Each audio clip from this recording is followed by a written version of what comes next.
नमस्कार, क्या कहता है भारत में आपका स्वागत है और आप देख रहे हैं एचबीसी न्यूज़ 18 का यूट्यूब पेज। भारत की अर्थव्यवस्था इस वक्त बदहाली के दौर में चल रही है, जिसको कि आज प्रधानमंत्री नरेंद्र मोदी ने एक ट्वीट कर बताया।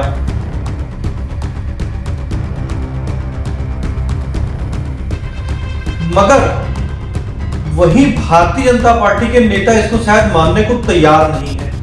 छत्तीसगढ़ के एक बड़े नेता और विधायक बृजमोहन अग्रवाल ने आज ऐसा विवादास्पद बयान दे दिया जिसको कुछ आपको सुनना चाहिए। अगर महंगाई राष्ट्रीय आपदा है तो फिर मुझे लगता है कि जो लोग इसको आपदा कह रहे हैं वो लोग अब खाना पीना बंद कर दें, अन्न त्याग दें, पेट्रोल का उपयोग करना बंद कर दें। तो खाली मुझे लगता है कि अगर कांग्रेसी और कांग्रेस को वोट देने वाले लोग ये कर देंगे तो महंगाई कम हो जाएगी। इस बयान को सुनने के बाद में आपको समझ में आ गया होगा कि भाजपा नेता किस मानसिकता से चल रहे हैं और आज इसी बयान को आधार बनाकर हमने मोदी सरकार के 7 साल और अर्थव्यवस्था हुई बदहाल। हमारी इस पूरी रिपोर्ट को देखेंगे, आपको समझ में आएगा कि किन किन मोर्चों पर इस समय मोदी सरकार फेल हो रही है। सरकार के 7 साल, देश हो रहा बदहाल, कुछ हुए मालामाल, बहुत हुए कंगाल। एक तरफ तो मोदी सरकार ने अपने 7 साल का कार्यकाल पूरा कर लिया है, लेकिन अप्रैल 2020 के बाद से देश कोरोना के समुद्र से बाहर आने की कोशिश कर रहा है। मगर उधर अर्थव्यवस्था की डूबी हुई गहराई सभी को चौंका रही है। पहला आंकड़ा, बीते वर्ष देश की आर्थिक वृद्धि होने के बजाय माइनस में चली गई थी। बीते वर्ष देश भर में -7.3% की मंदी आई। 4 दशक के बाद पहली बार देश की अर्थव्यवस्था का पहिया रिवर्स गियर में चला। माना इसकी वजह कोरोना और लॉकडाउन रहा हो, लेकिन दूसरे देशों की तुलनात्मक भारत ने सबसे ज्यादा मंदी की मार झेली।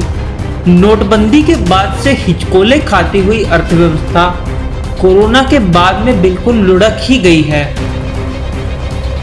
दूसरा आंकड़ा, कोरोना महामारी की पहली लहर और लॉकडाउन की वजह से पिछले साल आर्थिक गतिविधियों में निवेश 10.8% घट गया है।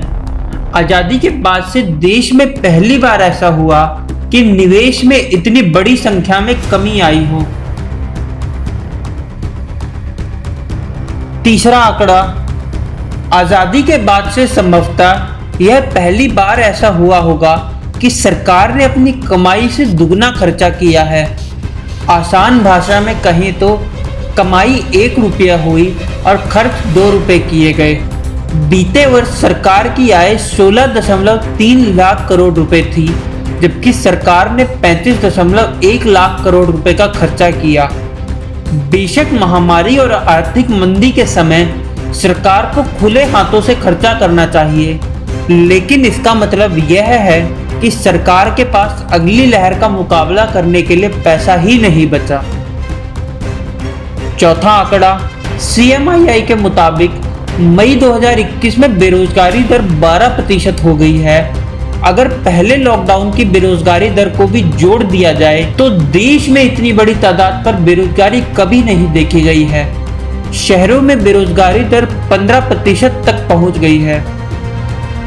पांचवा आंकड़ा, भारत सरकार के आंकड़ों के अनुसार पिछले महीने महंगाई का थोक सूचकांक 10.5% पहुंच गया है, जबकि भारत सरकार महंगाई पर लगाम लगाने को अपनी उपलब्धियों में गिनती रही है। कुछ खाद्य पदार्थों की कीमत उच्चतम स्तर पर है, इसलिए ऐसी दशा में यही कहा जा सकता है, एक तरफ महंगाई की मार, दूसरी तरफ गरीब बेरोजगार।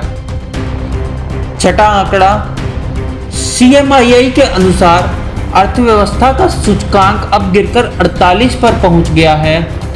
इसका सीधा मतलब है कि जहां 100 लोग को अपनी आय बढ़ने की आशंका होती थी, वहीं अब 50 से भी कम यानी 48 हो गई है। यानी भविष्य के भारत की उम्मीद टूटने लगी है। सातवां आंकड़ा फोर्ब्स पत्रिका के अनुसार इस साल भारत में अरबपतियों की संपत्ति लगभग दुगनी हुई है। पिछले साल जहां 100 करोड़ के क्लब में लोगों की संख्या 100 से कुछ ज्यादा थी, वहीं कोरोना महामारी और लॉकडाउन की पहली लहर के बावजूद 2020 में यह संख्या 140 तक पहुंच गई है। एक साल में भारत के सबसे रईस मुकेश अंबानी और अडानी की संपत्ति लगभग 3 गुना तक बढ़ गई है। वहीं शेयर बाजार भी 50,000 का आंकड़ा पार कर चुका है। ये था मोदी सरकार के 7 साल में अर्थव्यवस्था का सफरनामा। इस वक्त पेट्रोल डीजल के दाम जिस तरीके से बढ़े हैं, हमें पूरी उम्मीद है कि जिस तरीके से पेट्रोल के कच्चे तेल के दाम गिरे हैं, पेट्रोल के दाम भी नीचे आएंगे। सरसों के तेल के दाम इस वक्त उच्चतम स्तर पर हैं। खाने पीने की कई चीजों के दाम अपने उच्चतम स्तर पर पहुंच रहे हैं। उम्मीद है कि अगले कुछ दिनों में वो नीचे आएंगे। HPC न्यूज़ 18 देखने के लिए आपका बहुत बहुत धन्यवाद। चैनल को सब्सक्राइब करना बिल्कुल न भूलें और अगर हमारी रिपोर्ट आपको पसंद आई तो शेयर जरूर करें।